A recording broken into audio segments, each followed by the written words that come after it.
Tapi apakah dengan pemilu yang sejauh ini masih berjalan lancar, damai meskipun belum diumumkan secara resmi oleh KPU, ini bisa menjadi sentimen positif bagi sektor Sangat ya, properti? kita langsung berasa di pasar terasa sekali respon, mulai ada inquiry, dan ini saya rasa di bulan November-Desember ada semacam kekhawatiran, wait and see itu kan selalu ada ya setiap 5 tahun sekali gitu ya. Tapi begitu di quick count itu muncul, mulai ada euforia, ya, tapi belum lepas lihatnya, belum lepas. Ya semua masih menunggu kepastian, tapi we'll see. Kita akan masih melihat ya. Lantas apa nih Pak yang bisa menjadi PR dari pemimpin baru untuk sektor properti? Karena kalau kita berkaca dengan tahun-tahun sebelumnya sebenarnya terjadi sedikit perlambatan dari pertumbuhan properti khususnya apartemen, lalu minat untuk membeli apartemen sebagai end user lebih juga berkurang gitu. Apa kira-kira PR terbesarnya? I think you're doing homework ya, terutama pasar apartemen ya. Dan untuk menjawab itu kita harus flashback 10 tahun yang lalu. Mungkin sekitar bulan Juli 2013, di mana adanya cooling measure, ya kita ingat waktu itu LTV dinaikkan menjadi 30% minimum. Dan cooling measure itu kan tanda kutip adalah rem.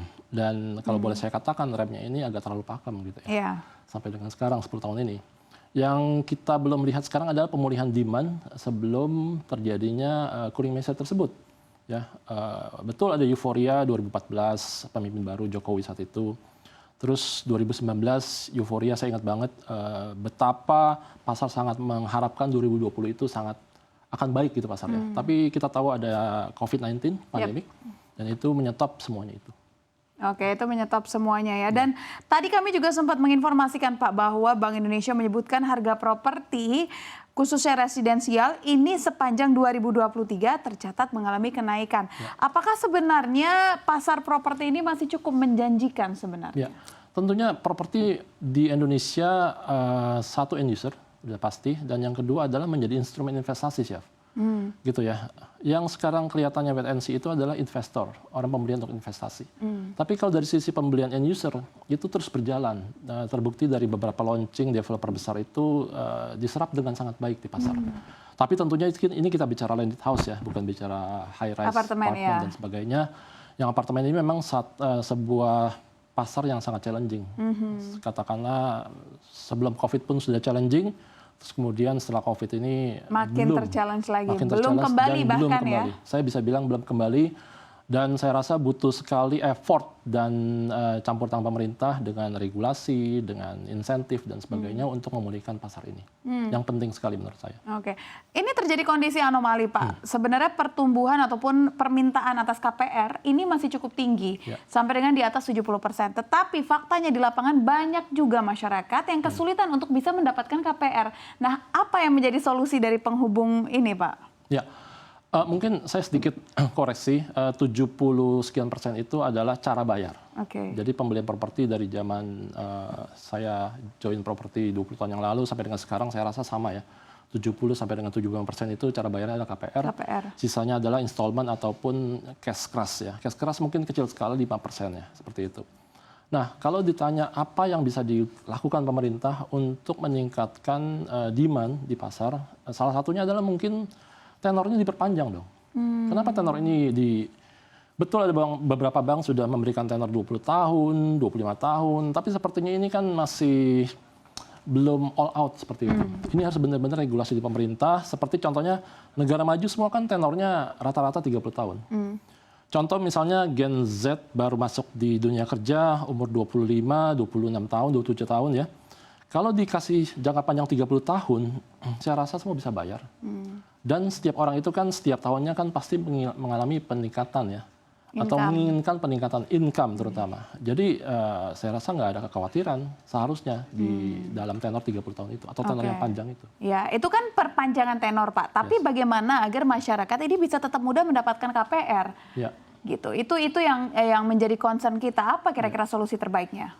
Ya tentunya harus duduk bersama ya, pemangku kepentingan dengan perbankan gitu ya, harus melihat bahwa adanya backlog ya di pasar.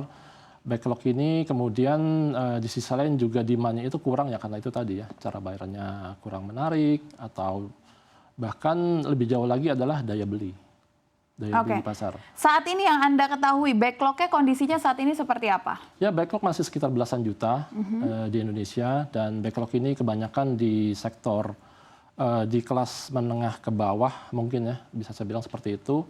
Backlog ini banyak misalnya wacana dari pemerintah mau bikin bank tanah. Ya, karena pemerintah saya rasa harus benar-benar sangat serius mengenai hal ini dengan mengakuisisi tanah-tanah yang bisa dibangun untuk bukan dijual mungkin ya, untuk diberikan insentif kepada terutama misalnya masyarakat berpenghasilan rendah. Kalau nggak dicampur tangan pemerintah, kapan mereka bisa punya rumah? Kan seperti itu.